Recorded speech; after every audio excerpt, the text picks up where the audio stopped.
आज के topic UPSC mains और जीएस पेपर थर्ड आपदा प्रबंधन डिजास्टर मैनेजमेंट के लेक्चर नंबर 11 है। और सबसे पहले ना परिभाषा देख लेते हैं लोग भूकंप के। तो भूकंप की परिभाषा, भूकंप पृथ्वी के भीतर उत्पन्न कंपन ही भूकंप कहलाते हैं। ये भी परिभाषा है। जैसे अचानक भूपर्पटी पर आकस्मिक कंपन ही भूकंप कहलाते। तो भूकंप के कारण प्लेट की गतियां अपसारित सीमा, अभिसरण सीमा और रूपांतर सीमा, जैसे बड़े बांध, खनन कार्य, न्यूक्लियर परीक्षण आदि। और भूकंप के कार्य यहाँ पे है और एग्जाम्पल भी है साथ में। तो अभिसारी प्लेट सीमा, दो प्लेट का अभिसरण होता है। उदाहरण भारत की प्लेट तिब्बत के भीतर या अंदर जा रही है। और सेकंड है अपसारी प्लेट सीमा, दो प्लेटों का एक दूसरे से अलग होना, जैसे दिल्ली भुज का क्षेत्र और संरक्षित प्लेट किनारे। दोनों प्लेट एक दूसरे के सहारे खिसक सकती है।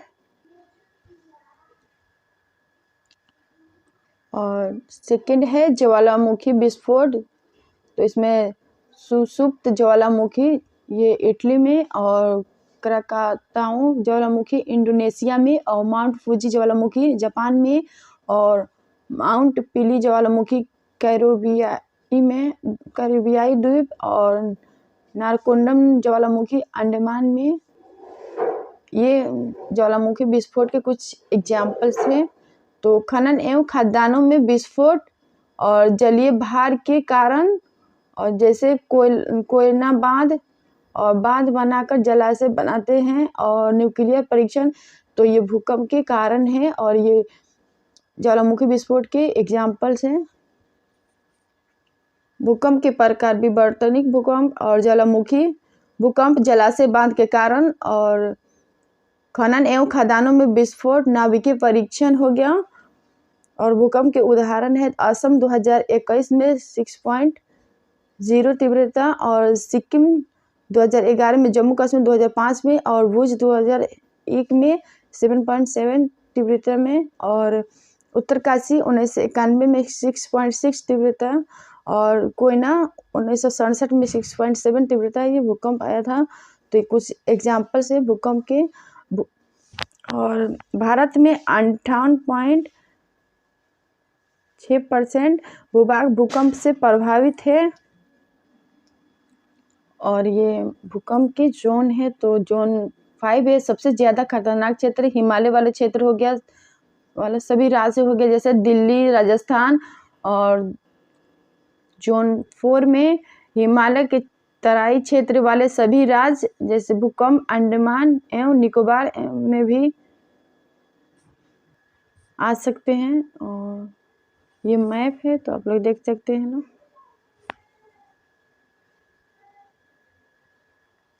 भूकंप के लिए रणनीति, तो आपदा से पूर्व रणनीति एवं तैयारियां, और सेकेंड है आपदा के पश्चात रणनीति। तो दीर्घकालीन रणनीति, तो जनता की जरूरत की सुविधाएं उपलब्ध रहें। और सेकेंड टॉपिक है इमारतों के कोड्स की पुनर्रचना, और इससे भूकंप संवेदनशील इमारतों की पहचान होगी, और भूकंप संबंधी कानून को सख्ती से लागू किया जाना चाहिए। और भूकंप रोधी इमारतों का निर्माण, शोध एवं विकास की सहायता। और सेकेंड है मध्यकालीन रणनीति में, तो भूकंप संवेदनशील क्षेत्र में कमजोर इमारतों की रेट्रोफिटिंग करवाना, और भूकंप जैसी आपदा पर साहित्य का विकास, समुदायों को इस आपदा की जानकारी से परिचित कराएं। और ये आपदा के पश्चात की रणनीति है कानून व्यवस्था, और चोरी, लूट, डकैती जैसे अपराध नहीं होनी चाहिए, और फंसे लोगों को बाहर निकालकर सुरक्षित स्थान पर पहुंचाना, मृत शरीर को बाहर निकालना, मेडिकल संबंधी उपचार, और खाद्य, भोजन एवं जल की आपूर्ति, और टेंट एवं अन्य सेवाओं का इमारत इंतजाम करना, और संचार सुविधाओं को जल्द से जल्द बहाल करना, परिवहन मार्ग को ठीक करना। राष्ट्रीय आपदा प्रबंधन अधिकरण की गाइडलाइन 2007 के अकॉर्डिंग, तो आपदा प्रतिरोधी कई संरचनाओं का निर्माण और सेकंड है कानून की सख्ती से क्रियान्वयन।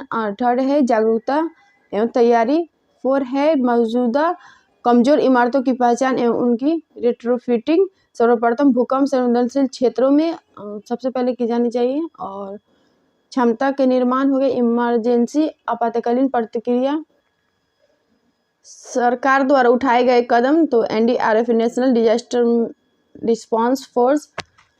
आपदा ऐतिहासिक स्थलों का पर सर्वप्रथम पहुंचता था और एनडीआरएफ सबसे अधिक भूकंप वाले क्षेत्रों पर तैनात है। आपदा जोखिम इमारत क्षेत्रों का सूचकांक बनाया गया है और राष्ट्रीय रेट्रोफिट प्रोग्राम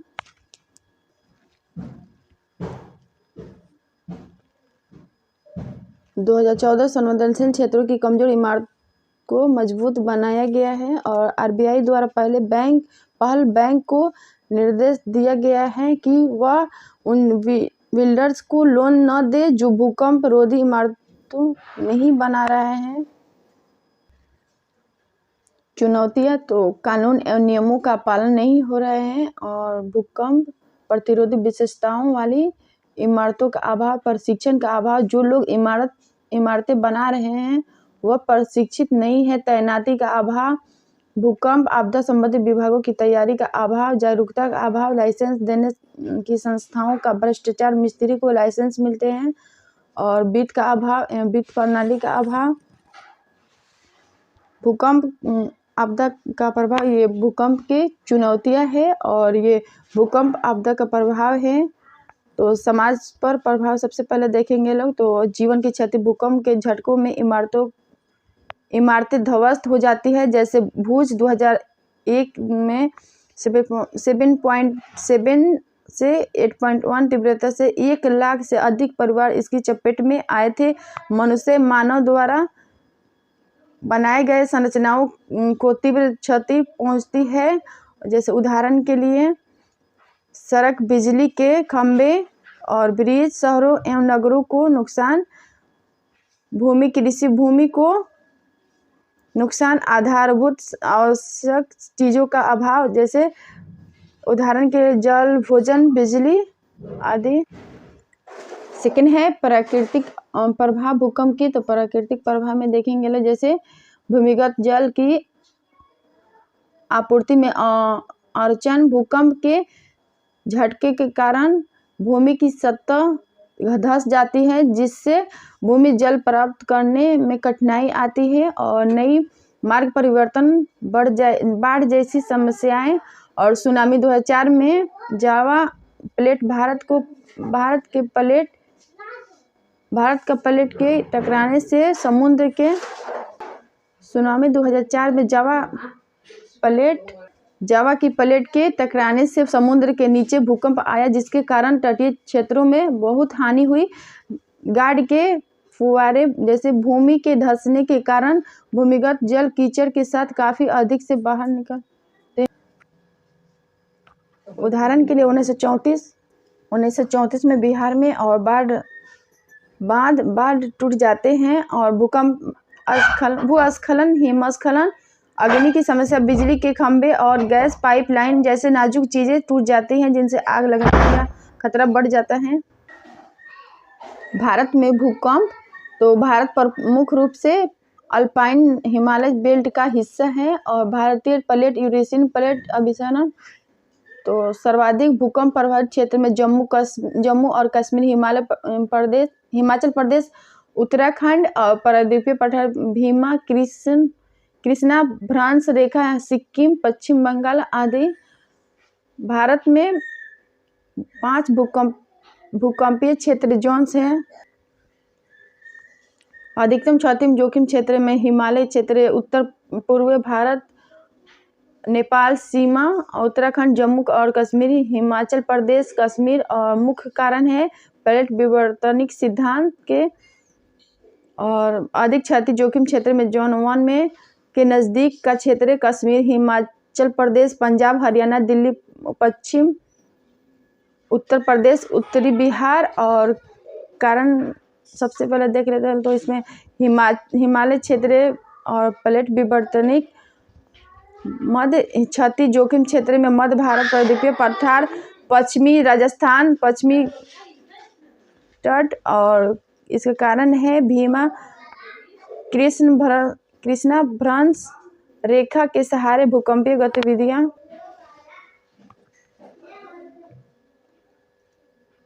कमजोर निम्न क्षति जोखिम क्षेत्र में पूर्वी राजस्थान, मध्य उत्तर प्रदेश, प्रायद्वीपीय पठार का कुछ क्षेत्र, तमिलनाडु और उड़ीसा। लगभग 58.6% भाग भूकंप प्रवण क्षेत्र के अंतर्गत आते हैं। तो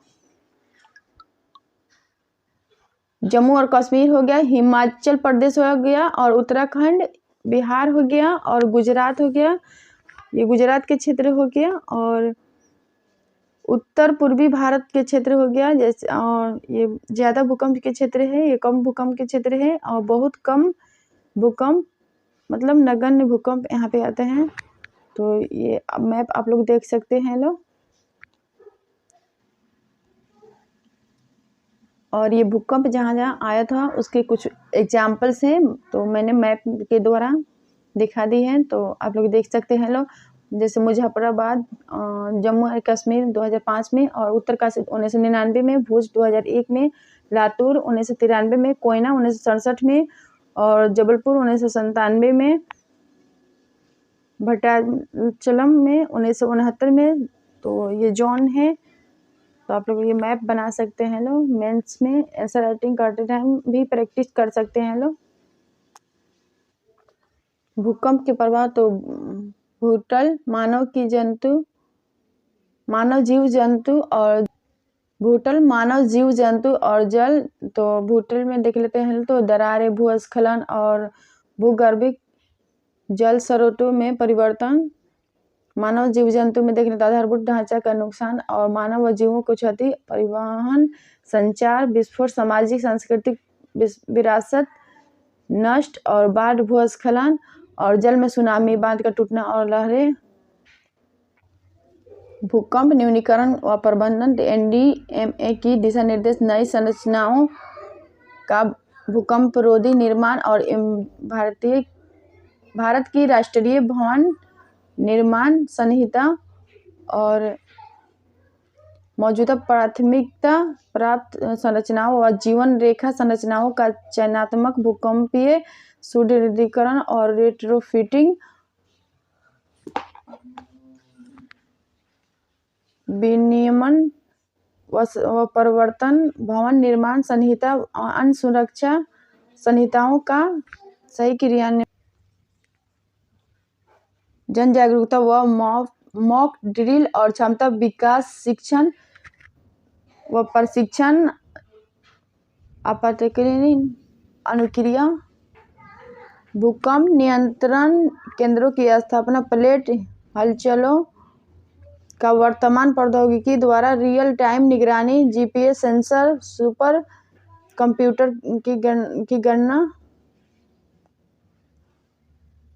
भूकंप संभावित सुविधा मानचित्र। और ये चुनौतियां हैं भूकंप के, तो पर्याप्त तैयारी का अभाव है, और खराब अनुक्रिया, विभिन्न हितधारकों के मध्य समन्वय का अभाव, और भूकंप संहिता कानूनों का अपर्याप्त प्रवर्तन, और जन जागरूकता में कमी, प्रशिक्षण का अभाव। तो थैंक यू।